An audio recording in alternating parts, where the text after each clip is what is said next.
नवरात्र चलत सवरिया सगरो देवी माई के दुवरिया। असो नवरात्र चलत सवरिया सगरो देवी माई के दुवरिया। असरस नेहियक जोड़ के चुनरिया ओढ़ के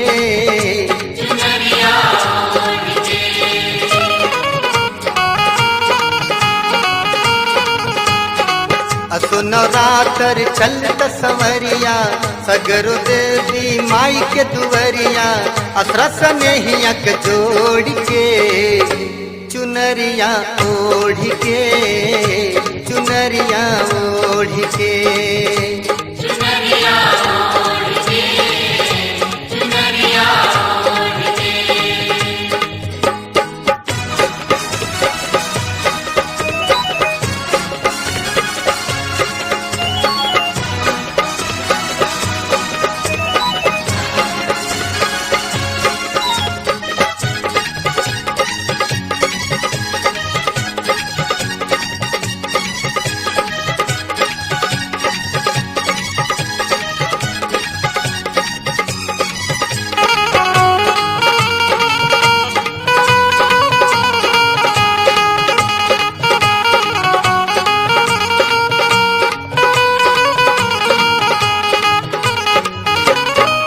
दुर्गा कुंड बनारस चलबे माई के पावन धाम हो। मुगल सराय के काली माई कई दिली कल्याण हो।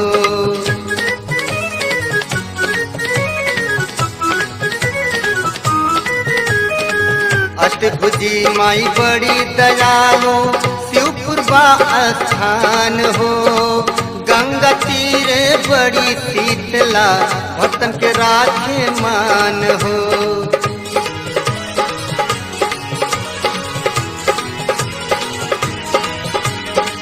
कोटवा बाजार चल मुक्तिनाथ मंदिरिया गंगा किनारे मंगला माई को अठरिया।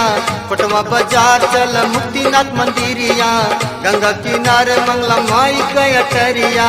दर्शन करब कर जोर के चुनरिया ओढ़ के चुनरिया ओढ़ के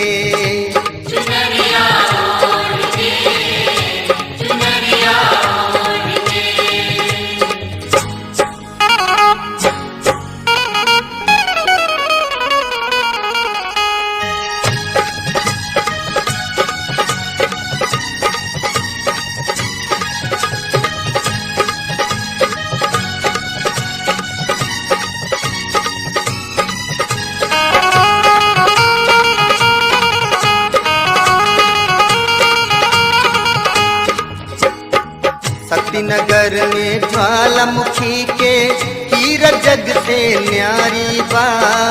तारा चंडी माई मुंडेश्वरी सासाराम दुआरी बा।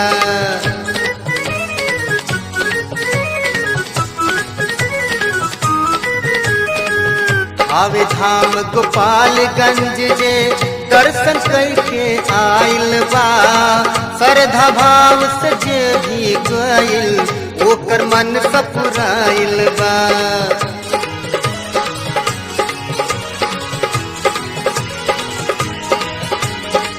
पलना परम ज्योत माई के बखरिया बाड़ी कामाख्या माई गाजीपुर सहरिया। पलना परम ज्योत माई के बखरिया माई कामाख्या माई गाजीपुर सहरिया।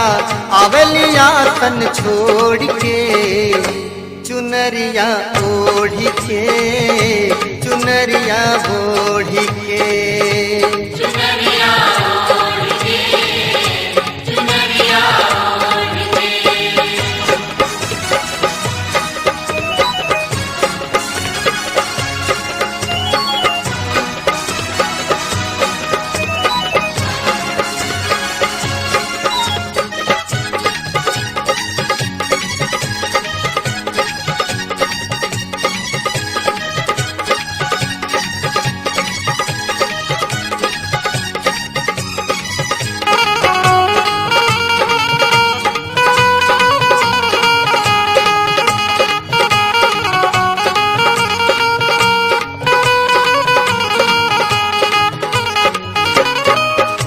बथुआ मार्केट दुर्गा पूजा देखते भैली निहाल हो।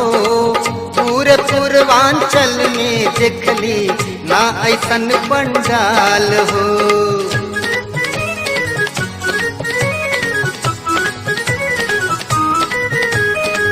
माई के कृपा कुछ इहवा ना केहू कंगाल हो। काशी नगरी जे भी आइल हो गई माला माल हो।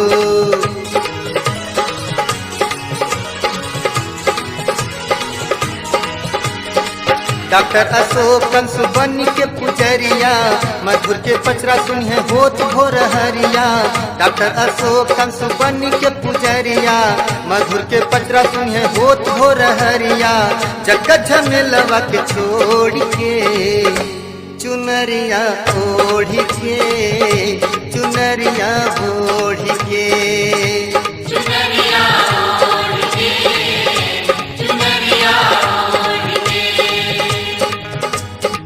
असो नवरात्र चलत सवरिया सगर देवी माई के दुवरिया। असो नवरात्र चलत सवरिया सगर देवी माई के दुवरिया। असरा संगे ही अक जोड़ के चुनरिया ओढ़ के चुनरिया ओढ़ के।